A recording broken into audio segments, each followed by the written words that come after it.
So Barry reached out and said, hey, and actually Gabe and I did this just recently in Florida live, where he said, hey, here's the seller report.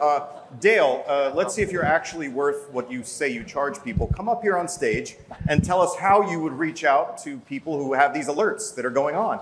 And I said, always ready for the challenge? Sure. And so we started doing that, and that came down to this, where Brian and I have now written intro scripts and initial objection handler for each of the prompts. So Barry, do you want to take us through the prompts? Yeah, so this first one is private showings. This is where they actually like the fact that you had buyers looking for their home, and the alerts come into the system. You're now calling, you're texting, and these are your openers. Yeah. Do you want to talk about yours, Brian? Sure. So, Dale and I have been talking about this. My scripts have a tendency to be a little bit harder closing than Dale's. It's not right or wrong. It's what works best for you. So, you can take a look at my script. At the end of it, I've got what I call slot close or an either or close, Thursday or Friday, which of those days works better for you.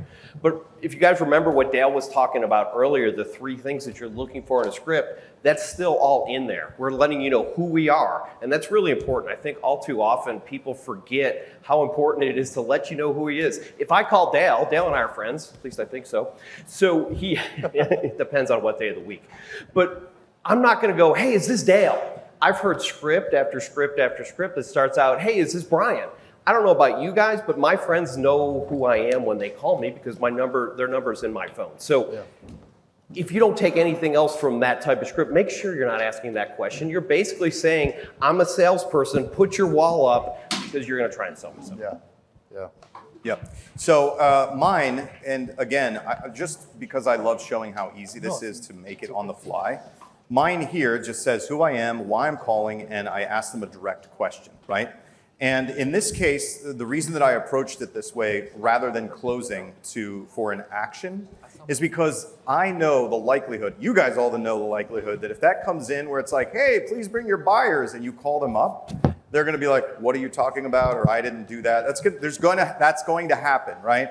And so when I wrote mine, it wanted to start with the premise that I received the notification that you did this. Can I ask you a few questions about it? Because I'm anticipating I didn't do that, I don't know what you're talking about, I'm not ready for that, or I just like to click shiny things, right? Whatever comes out of their mouth, or in some cases, they actually will want that to happen. But when that happens, we may or may not be ready to identify which buyer we're bringing, so we're probably gonna need some information anyway. So that's how that works. And then when we wrote hey, I didn't do that, okay, now we're just gonna go to a fallback position, right? Which is, I'm gonna give you what I call a pick a path question. Are you planning to make a move in the next few months, or is it way down the road? It's one or the other, right? Either they're gonna do it or they're not gonna do it. They have to go into one of those buckets. And then you just continue your conversation from there. Well, and think about, from my perspective, how different this objection handler that you guys are sharing with us than it is when they say, I didn't do that, and then I say, man, these leads, man. All these leads, nobody knows what they're doing, like it's possible they're lying, right? Like it is. And so to be able to pause, acknowledge, and move on with the questions is just a great mindset to have. And Barry, someone was talking earlier about how important it is just to have a conversation. And that's really what this is all about. I see people complain a lot, well, this lead didn't do this lead didn't do this. Who cares? To me, a good lead is a human being who I'm on the phone with, who owns a house or wants to buy one. At some point in time. It doesn't have to be today, next week, next year, but we're missing opportunities by judging our leads. Well, yeah, and to your point, that's one of the reasons why I fell in love with digital marketing back in 2012 was because client events stressed me out. Like, I'm so grateful for the Ylopo team because planning dinner stresses me out. But I can pay money to talk to someone that's interested in the subject of real estate. Right? And that's where the real value is. So we've got another one. So they're just changing their home value. I love this next one. Oh, really? Go for it. It's fantastic. I love that the action is there and it gives us something to talk about. And so mine here is, again, who I am, why I'm calling, and what I want to know, a direct question. But I also, what you may notice when you hear me talk or when you hear me scripting or doing anything, just like with the example of those evil pharmacists, right? I'm thinking, what is that person thinking and why should they give me the information that I want? And so I've baked it into here. So that goes, hi, name, this is agent with brokerage. I received an alert that your home value needs to be updated. I just need to validate the info so we can issue you a new report. can you tell me what's changed, right? Oh, I like that. Here's why you want to give me what I'm asking for. It's because you want something from me. And I use some official language like updating and validating, right? So it sounds official, right? That's where I went with that. Yeah. Yeah, and if you see at the end, I did an either or. Do I want to refinance or make a move? Now, one of the things that a lot of people get really concerned about when you ask those either or questions is, what if the answer is no? Well, that's the beauty of it. If I were to come up to you and say, are you considering refinancing or making a move, you're not going to say no. So we have these automated responses that come. Anyone who's read Jeb Blunt's book, Objections, he talks about that. We ultimately almost always say no. Like I walk into a store to buy a shirt. I'm going to buy a shirt. I know I'm there to buy a shirt. The salesperson walks up to me. They say, can I help you? I say no. 5 minutes later, I don't know where the hell the shirt is, so now I got to go find the guy again. We all have these automated responses. Be careful not to set people up for automated responses and then take them as reality. Right. So, and also with the refinancing, your lenders will like you. It's pretty nice to say, hey, by the way, I've got a lender that I can refer you out to. Yeah, it's interesting. I don't think I've ever had two coaches offering different types of scripts, but this is kind of a cool vibe because you're seeing two people that are very good at what they do offer different perspectives. And I think we all can agree, language is a hyper-local phenomenon. What works in one market and how you phrase things and the words you use might not work in another. And so understanding that and approaching it in subtly different ways is fascinating. So here, you're still dealing with pretty much the same objection. I didn't do that. I didn't click on it. It could be, I didn't do that, I'm okay, I'm all set, never mind, whatever it is that they say. In this case, we're just downshifting, right? Again, oh, hey, not sure what happened there, if they say I didn't do that or that's not accurate or whatever. But either way, we're just downshifting and taking a step back and asking them an open-ended question, which is, how accurate do you think the automated value of your home is? Yeah. So they did something, right? They are looking at this report or they're looking at their home value, whether or not they clicked that button or their dog or cat stepped on the keyboard, I don't know, but we're gonna downshift and make it an easier question to ask because everybody has an opinion about something. I don't know if you've noticed that about the human race, right? Yeah, absolutely. They have an opinion and I'm just gonna get it from them. Yeah, so one of the things that I'm going to be working on we're going to do a call night, and we're going to try to do a Ylopo call night. It's not official yet, but we're going to do it. We used to do it a long time ago. And call night bingo. Has anybody ever heard of call night bingo? No. It's fun. So it gamifies, okay, so you guys know what bingo is, right? Like, you have different numbers. Well, this is like, I just got cursed at, hung up on. And then you get prizes, right? It kind of gamifies the negative responses so you don't feel as much like a loser. You're technically winning the game because they cursed at you, right?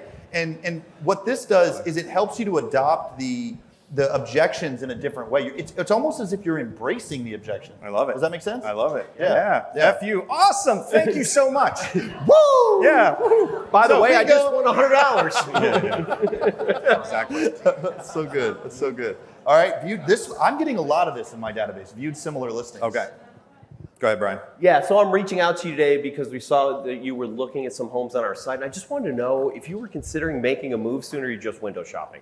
Now, Dale and I use that basic script over and over and over again if anyone watches Cash Call, but I will just spend just a second explaining the window shopping thing. Dale mentioned it earlier, but I want to just give you a different perspective on it. We're giving you a chance to say no without saying no. That's really all that is. We're expecting probably 80, 90% of the people to say they're just window shopping. Yeah. We ignore that and then move on. I do want to point something out. Oftentimes when people say that, agents will follow up with this. Great, so when do you want to move? I just told you I didn't want to move and I'm window shopping. If you want to break rapport at a very high level, ask them when they plan to move. Yeah. Yeah. I went with a different approach here. And again, either one of these is totally valid. The approach that I took here, again, hitting the 3 points of who I am, why I'm calling, and what I want to know. I'm just giving a valid reason for me to do this, and I'm putting it in the context of other people. So I'm not asking them directly if they want to. I'm not approaching them directly as a salesperson. I'm asking them if they know anyone, and telling them that there's several buyers looking in their neighborhood. This is a pretty typical. It's almost like a circle prospecting script, right? Yeah. It's very simple. So it's not hard to do, and it's not. It's not very, what's the word? It's not aggressive. It's easy.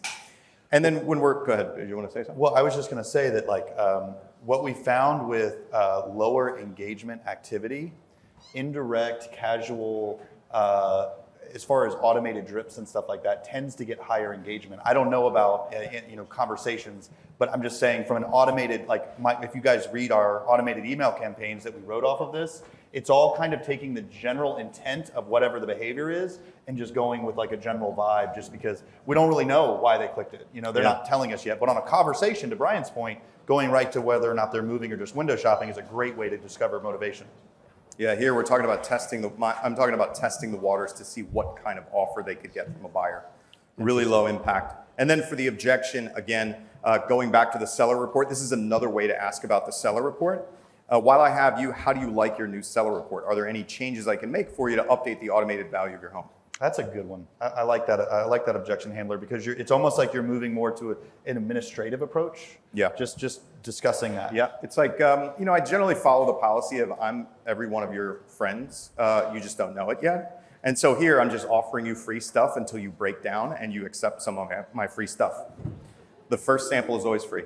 Absolutely. No, that's great. So we've got two more. We've got understanding trends, and then they just viewed it. So these are a little bit lower intent alerts. So I think it's important that they master these. Yeah. So my understanding is when the seller clicks on this, they're literally saying, "Hey, I'm interested in being updated." They are, yes. Okay. And so I went with that premise. Hey, this is who it is. This is why I'm calling you. This is the action you took. I received a request from you to get you updated on neighborhood sales and home values. Do you have a specific question I can start with, or do you just want a general update? So again, pick a path. Do you have a specific question, or should I take over and just go, right? It sets the stage for how we're going to interact and what this conversation is going to be about.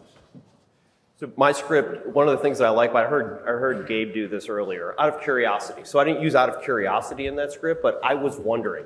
One of the things that I found out over 20 years of getting yelled at on the phone from different buyers and sellers is that when you say things like out of curiosity or I'm just wondering, it doesn't piss people off. It just makes people go, oh, okay, he's just wondering. And that actually, again, my whole thing and all of these intro scripts that Dal and I do, we want to bring down that wall. Remember, even if you do a great intro script, there's a chance that somebody's looking at you going, oh, it's another salesperson. So I almost want them to forget I'm a salesperson. So I ask a question about wondering or curiosity, and it really helps kind of break that down. Go, well, I can answer that. I'll do that. People like to do favors for you. So in essence, I'm just asking them to do a little favor for me here. Yeah, that's amazing. That's amazing. Did we have an objection handler for that one? It's not on there, so okay. We're gonna roll with it. Yeah, I think we could just go with the standard. I didn't do that, or whatever it may be, right? Right. These are so good. These two scripts, you'll never get an objection. There you go. There you go. Way to sell it, Brian. Yeah. Seller, they just viewed the seller report. So this is just they opened it, but they literally didn't click on anything. For me, again, this is a generic outreach, right? Because I can't be like, oh, hey, I'm in the tree outside your window. I saw you were looking at the seller report. Can we talk? It's weird. I'll come down out of the tree if that's cool. So again, on just a general outreach, I'm not going to reference the seller report or that they took action with it. Again, I want to just, it's a general outreach. Yeah. Yeah, and mine's pretty general too. We just reach out to people on a monthly basis. The reason I wrote it that way is I'm going to basically tell them I'm going to do it again next month as long as we have an okay conversation. I'm just setting it up, and then what I'll do on the next call is go, hey, this is Brian again, just reaching back out to you like I said I would. And so this is all about setting it up because to Barry's point, this is pretty low intent. Yeah, very. I clicked on an email, I looked at it, I didn't even want to interact with it, so very low intent at this point. Yeah. So you should be noticing a lot of pattern here, right? It's not that hard. You don't have to be creative with every single person you talk to. You get into a flow, you start testing out a few messages, right? A few quick positioning for getting into a conversation, and then you just rinse and repeat, and you let those crazy humans be whatever the hell they are on the other end of that phone when they answer, right? It's like, what 31 flavors are you going to be? I'm going to say the same stuff. I'm the same person. Let's see what flavor you are. Dale mentioned earlier that we have to listen, right? And so that's why we have to learn these things over and over and over again. If you heard Dale or I talk, we could talk these scripts so fast that you couldn't understand them. The reason that is, and the reason that's so important is that's so I can listen. If I'm trying to figure out what the heck I'm supposed to say, I can't know if they said, hi, hello, go to hell. I can't hear it because I'm so worried about my script. And I think that's one of the things that's really important about these intros. That was the same one, right? Buy and sell? No, this is where They are shopping for new homes. Okay. They're clicking on active listings in the Yep. area. Yeah. So again, I'm citing what happened. I'm reaching out because you indicated you might be looking to sell your home and buy another one in the area. We have a special program for people who are buying and selling. I'd love to set up a time to come and look at your home. That's Brian's, actually. That's Brian's. Mine is the short one. I'm reading Brian's. I'm like, I didn't write that. It actually It's good. sounded Yeah, like yeah. Brian. Yeah. It actually, because It sounded like Brian. I've got USPs on my website because of him. So Yeah. it definitely sounded like him. So my question, my short one at the top that says Brian is, says you're looking to make a move in the near future. Tell me about your plans. That is just a super open-ended question. Yeah. So that I can see which way they want to go, right? Are you going to? How would you say that? Like, could you just read it in the way that you would say it on a phone Sure. call? Ring, ring, Barry. Hey, Hey, Barry. This is Dale Archdekin with Amazing Realty. I received a notification that you were looking possibly to make a move in the near future. Can you just give me an idea of your plans? yeah. You see how he's like using phrases like can you, maybe, possibly, very casual in the approach. Well, and listen to his tone too. That's one of the most important parts about this is the way that Dale says it. I went through a program, I won't name the company, but everybody was calling the same person. And if you can have a great script and screw it up by just reading the script, understand where the inflection is and listen to how, some of you recorded that, listen to how Dale said that. That's one of the most powerful things you can do, far more powerful than the words actually. Yeah, no, that's great. That's great. So if you guys want the rest of their scripts, you should. You can download them in that QR code. And I've said this twice. I'm going to say it a third time in a different way. It is my professional opinion that over the next 3 to 5 years, agents that are able to convert middle of funnel leads at a high level, they're going to be the least disrupted by the market changes with commissions because you are meeting people before they formed an opinion. You can control the narrative with them. You can discuss what your compensation is. You are controlling the process because you're doing the hard work of meeting them early on in the process. That's one of the reasons we asked Dale and Brian, 2 experts in this space, to give you guys advice on what they need to be doing to be able to convert these leads. Yeah, and on this QR code, in addition, they actually sent us more workflows as well, following some of the outbound drips. calls Yeah. based on these tags. So that's included in this as well. So call, email, there's like some workflows on there that'll be included inside of this as well. Amazing. All right. Well, thank you, All right. Brian and Dale. Yeah, Thank give it you. for them. Yes. Didn't they do a great job?